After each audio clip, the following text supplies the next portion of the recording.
hormones that these glands synthesize are placed right into the bloodstream, and then it's up to the bloodstream to deliver the hormones around the body.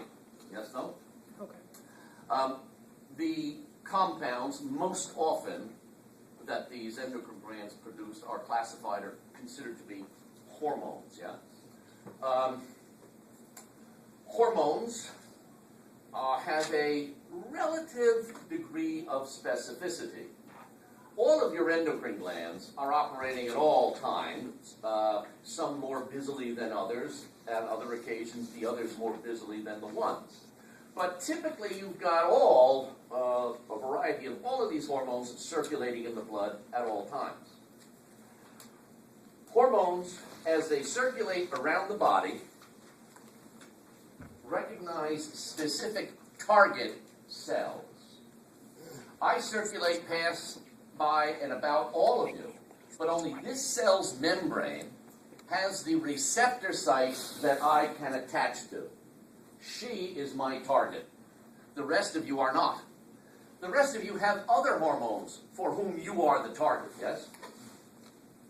So hormones have a relative degree of specificity. Many of them are one for one. There's only one cell type that I attach to and influence the activity of.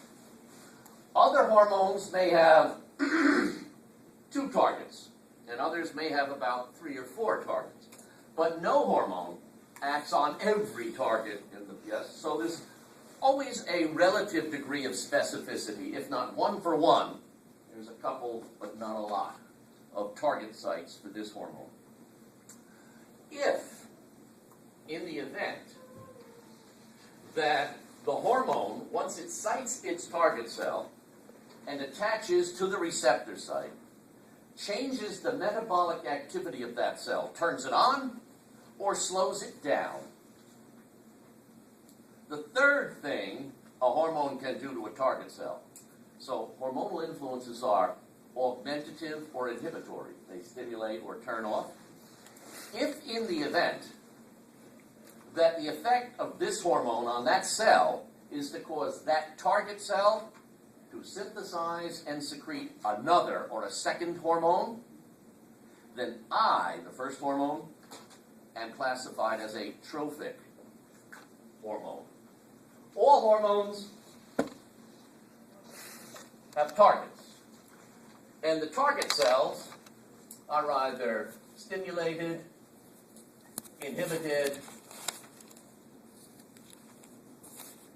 or are neurosecretory. They secrete something. In this latter case, the first hormone is considered to be trophic.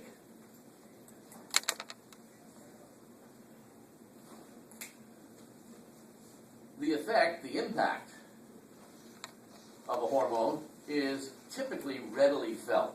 Hormones are usually effective in very small doses. They produce their response after very low levels are released. Hormones typically work by either a positive or a negative feedback loop. You remember those? What's a negative feedback loop, Mr. Paul? I know, like when It's never like when. Go ahead. the effect is less. I know, like something. I don't know where it's going. Anybody help him out? A negative feedback loop means when the hormone is released and the hormone finds its target and the desired effect is produced, there's no longer a need for any more hormone. The desired effect inhibits additional or further release of the hormone. When you set the thermostat in your home at 70 and the temperature in the room drops below 70, the furnace is turned on. Heat is produced. When the heat in the room reaches 70, the furnace shuts off and the temperature drops, and then the furnace is turned on, and then the furnace, yes, no? When the desired effect is met, the further release of the hormone is inhibited. That's a negative feedback loop. Positive feedback loop means that the desired effect produced by the initial impulse or impact causes additional hormonal release. The desired effect stimulates the release of more of that hormone. Any of you women have the distinct pleasure of childbearing? And during that miraculous phenomenon, you remember the contractions, Yes, Lord. which began very subtly and then increased and became more frequent. Yeah. God bless you all. For years, men have been claiming they're the superior. You guys got it all. I couldn't do that stuff. I don't know one man in this room. Damn, so y'all can't handle a kidney stone. The idea is there's a hormone, you don't need to know the name of it just yet. But by example, the hormone is called oxytocin. It's the hormone that during your pregnancy, ladies, increases in concentration during the pregnancy. And then it reaches a certain level. It finds receptor sites on the uterine myometrium, the wall of your uterus, and it starts the uterus to contract. As the uterus contracts, the baby's head is pushed down against the cervix, the opening in the uterus, and causes the cervix to start to dilate, to open up, to let him out. The dilation sends a nervous impulse back to the posterior pituitary, says, give me a little more.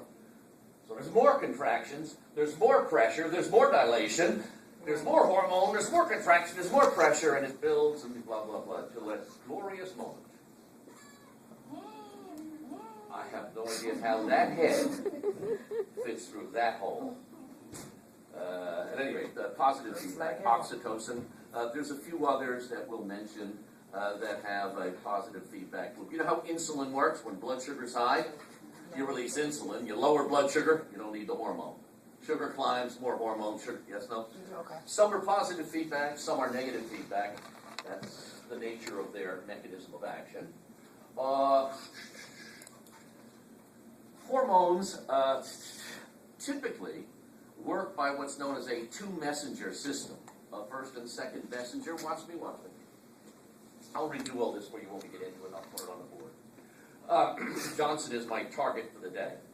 The hormone, with its specificity, is traveling all about the body. When it reaches its target, it affixes itself to a receptor site on the surface of that target cell's membrane. I am the first messenger telling this cell, I want some change in your activity, yes? When I connect to the surface of her cell membrane, I activate an enzyme in her cytoplasm, and that enzyme stimulates the synthesis of one of three things. Something called cyclic AMP, or cyclic GMP, or simply activated calcium ions. It's the increase in cyclic GMP, cyclic AMP, or calcium ions that produce the response that she's going to yield, yeah?